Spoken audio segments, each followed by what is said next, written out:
Good day everyone, especially to our beautiful instructor, Ma'am and Apenya Ma'am. So, allow me to introduce my co-members, Cadet Pelasencio, Cadet Salabsab, Cadet Mendino, and I am Cadet Cañete. Today, we will be discussing about mental disorder and criminality. So first, what comes up to your mind when you hear mental disorder? Okay, yes, you're right. Panghuna-huna. Thank you. A mental disorder is a broad term used to group physical and psychological symptoms that cause abnormal thoughts and behaviors. So it can affect our mood, thinking, and behavior. When you have mental disorder na kay abnormalities, hinay ang imong development. So why do mental disorder occur? Ngano siya? What are the causes of this? So the most common model used by psychiatrists to explain why mental disorder occurs is biopsychosocial model.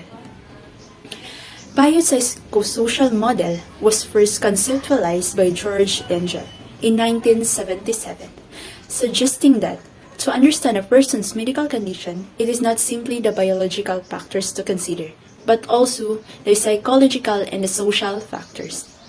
Okay, balik ta sa pangutana ganina. Why do mental disorder occur? What are the causes? Okay, pwede na to siya makuha sa genes.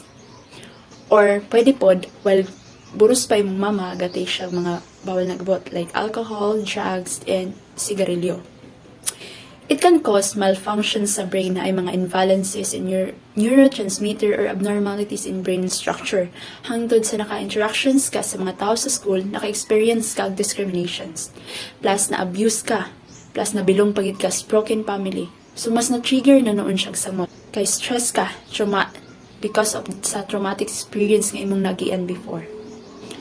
So the way para mawala ang imong stress is nag-take kag drugs, kay inom kag alcohol, imbis na malesen, mas nisamot na noon siya, kaya sobraan naman naggamit. Dili na nimo makontrol. Na-trigger na noon siya, may result noon siya severe damage sa imong brain.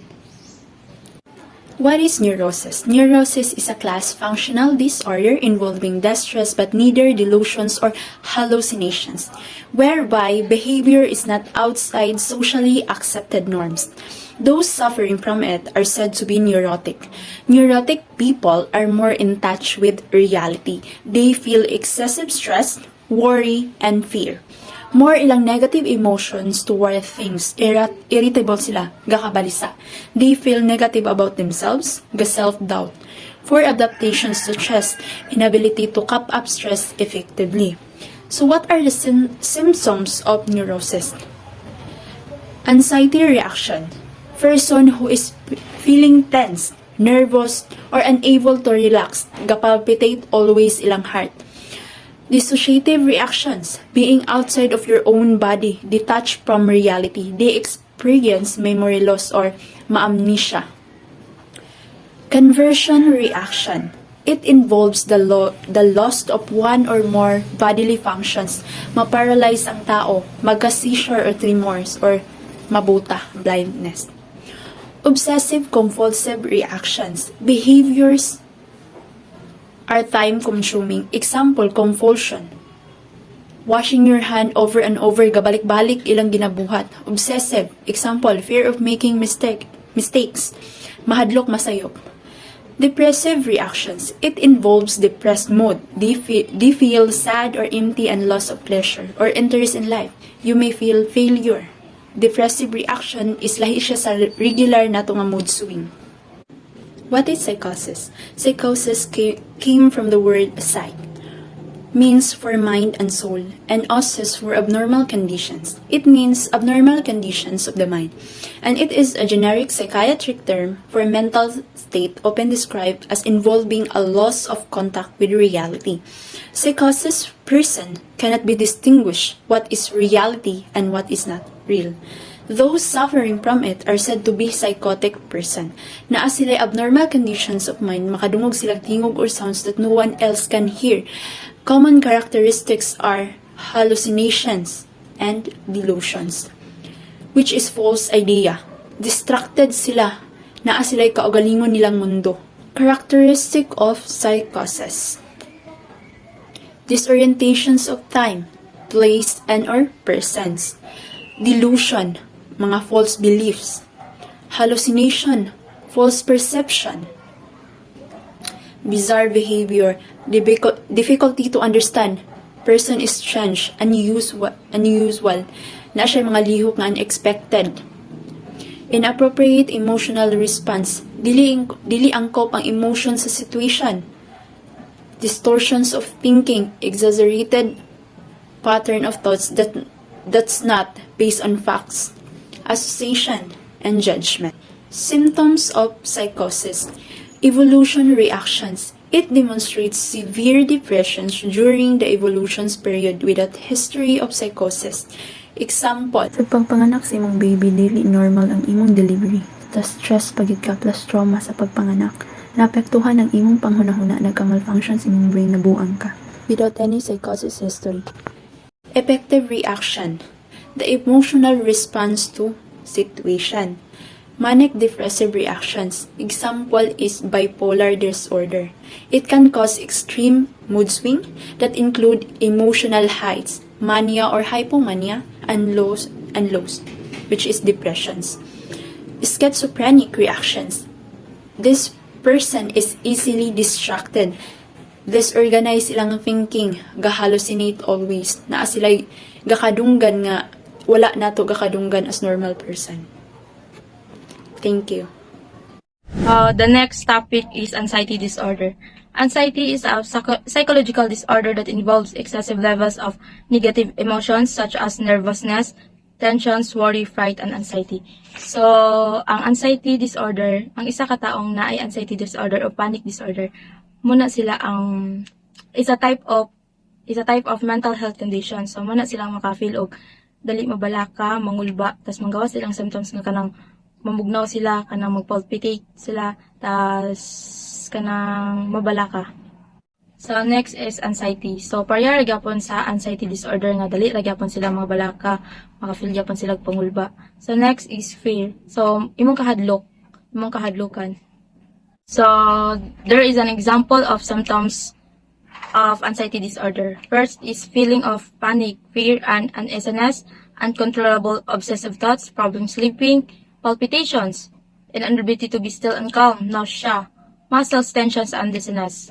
Anxiety sa some specific phobias. So first is acrophobia, the fear of heights. So is an irrational and intense fear of heights. So kanang naay phobias ana naka-experience na sa anxiety or panic when naa sila sa tagas ng mga buildings like kanang mga bridge, mo na sila phobias ana. So second is agoraphobia, the fear of open or crowded space. So ang naay phobia ana mo na sila galikay sa pag-agto sa mga malls, mga large gatherings. So mo na sila phobias. Next is cynophobia, the fear of dogs. Mo na silang manang silang nikadlokon sa iro. So maski ang iro gihiktan or nala sa koral, malok japon sila ana, mabalaka sila dali sila mangulba. Next is astrophobia, the fear of thunder or lightning. So, the sound of thunder or lightning, or example, kana makatrigger na sa ilang anxiety or panic, makakos na silang pagkabalaka. Claustrophobia, the fear of enclosed space. So, mo na silang galikay paggamit sa elevator, pag-agto sa mga small rooms. Social anxiety disorder is also called social phobia. It involves overwhelming worry and self-consciousness about everyday social situations. The worry often centers on a fear of being judged by others or behaving in a way that might cause embarrassment or lead to ridicule. For example, nasa katanang diagnose siya with social anxiety disorder or social situation. So, for example, si Ana, kanang maugto siya sa party, sa dagan iyang nakakita ng mga tao. So, paka-feel din siya, maulaw siya, kahadlok, tungod sa iyang kaugalingon. About saying kanang i-judge siya or gina-reject siya, muna iyang mahuna-unaan. Next is the types of anxiety according to Freud. First is reality anxiety. Reality anxiety refers to fear or real dangers in the external world. For example, kanang stress na kay dagan kay kag pendings, deadlines for a major subjects. Kay wala nimo siya gibuhat sa paghatag pabitaw dito. So wala nakakabalo kung unsay una nimo unahon. So ma-stress ka, maglabad ang ulo mo din nang makafeel dayon ka. Second is neurotic anxiety. So, a type of anxiety that stems from inner insecurities or fear of losing of control. This is moral anxiety. Moral anxiety is the fear of the conscience. People will develop superegos tend to feel guilty when do something that is contrary to the moral code by which they have been raised. So, for example, mahadlo ka, mag-absent sa klase, tapos imong mga friends, kay imong mga classmates, this is mo to nga sa klase, so, magduha-duha ka, kag muuban ba ka sa ila, so, you will get anxious na dayon kay, dili man nimo binuhatan ang mag-absent. Next is anxiety disorder and criminality. The presence of anxiety disorders may increase behavior problems and limit participation in offender rehabilitation programs and work training. People with EPD or antisocial personality disorder and anxiety disorders have high bites of help-seeking behavior. For example, ang anxiety disorder and criminality daw is if makakommit kag criminal behavior, maka-feel dayon kag anxiety disorder. So example, makabuhat kag makakommit kag dili maayo, so mabalaka din ka, then maka-feel dayon ka og anxiety disorder. Because of criminality behavior, maka-gain kag anxiety disorder, or because of anxiety disorder, maka-gain kag criminality behavior. Good day everyone, I am Kadit Bindigo, one of the discussants for this topic, mental disorder and criminality. And my topic is about delusional disorder. Delusional disorder is sometimes referred to as a paranoia. Delusions are false, sometimes even preposterous beliefs that are not part of the person's culture. Delusional disorders are mental health conditions characterized by the presence of delusions, which are false beliefs, maling paniniwala o maling na pagtuo. These beliefs are unusual and imposible na butang. Like for example, a person na kung iyang belief kay kung iya daw kisan ang baki may mong tao na mga imposible niya na belief. And the concept of delusional disorder derives from Greek word paranoia. Para means besides, while nous means mind, or in other words, refers to a mind beside itself. Wala silang panghuna-una. The term paranoia was previously used to describe a number of observable phenomena including delirium associated with fever, delusional jealousy, and being overly suspicious. So, previously daw, ang pagkatao nagkadelirium o pagkawala silang una-una tungod sa taas ng ilan at mauday ni ilang ginaingon na paranoia. Delusional jealousy, sobra na silos pod, and being over suspicious, maupod ni yung sa nila tinatawag nila na paranoia in previously. And delusional disorder have 7 types. First, persecutory type, delusion of persecution. Individuals believe they are being conspired against, spied on, followed on, or harmed in some way. So, muna ilang pagtuo na sabi nila na ginasundan sila, gina-spy o ginatangkaan. Second, jealous type. Delusional jealousy is a psychiatric phenomenon in which an individual has a delusional belief that their spouse or sexual partner is being unfaithful without concrete evidence. So, mauna ilang belief sa sobra nila na pagsilo sa ilang partner o asawa bisag walay patunay na ebidensya. Erotomanic type is a form of delusional disorder in which an individual believes that another person, often someone important or famous, is in love with him. So, oni sila ang mga assuming tao. Like for example, kang Buliche, anak siya na gusto daw sa iyang idol kaysa magtanaw sa iya. Pero in reality, una-una relato niya, tapos ang una-una day sa bae, kung nahong pabani or grandiose type, delusions of grandeur. This type of delusional disorder have an overinflated sense of self-worth, power, knowledge, or identity.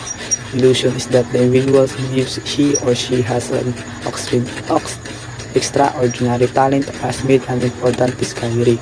So, mo na ilang pagtuo silang kagalingon nga, taas ilang paglantaw. Ang kagalingon nga sila kay divine figure, mga tunal silang pagtanaw silang kagalingon.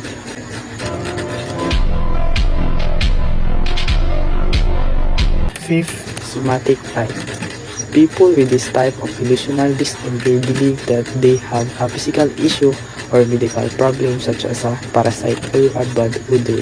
Ilang pamati ani sa ilang Lawas kay baho daw ang type of delusion. Mixed type. People with this type of delusional disorder have two or more of the types of delusions listed above. So like for example, yun siya na type of delusions na siya two or more types of delusions. Example na siya erotomanic type o jealous type. Erotomanic type, a person may believe they are in romantic relationship with a celebrity. O jealous type also feel jealous of their partners, imagine fidelity. And specified type, where a dominant delusional belief cannot be clearly determined or does not fall within the description of the other subtypes. It is classified as an unspecified type of delusional disorder. Delusions of reference involve the belief that other actions or specific events are directed towards that individual.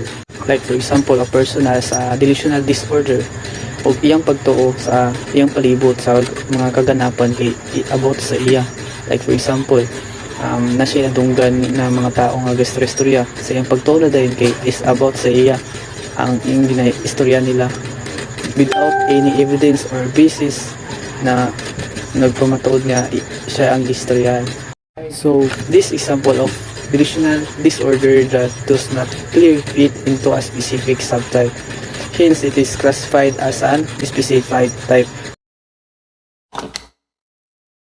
Types of delusional disorder. Delusions of control.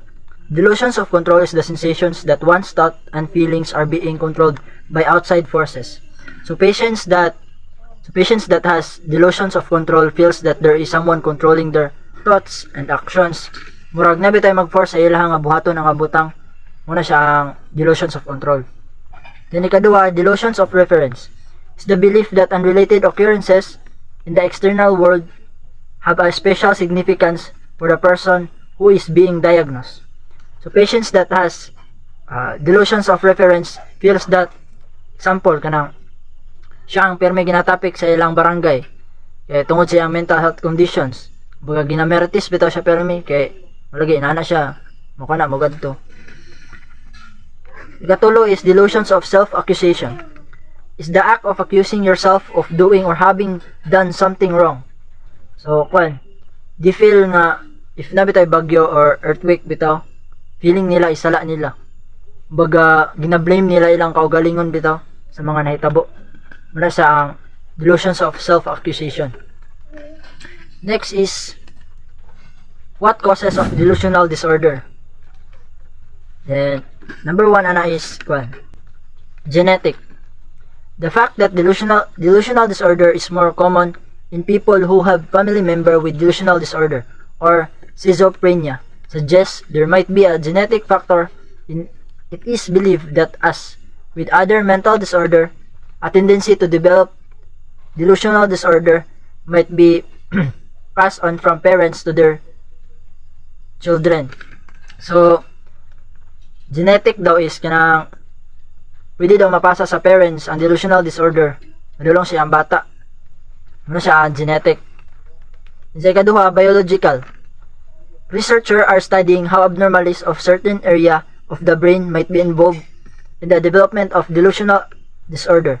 Abnormalities in the functioning of brain regions that control perception and thinking may be linked to the formations of delusional symptoms.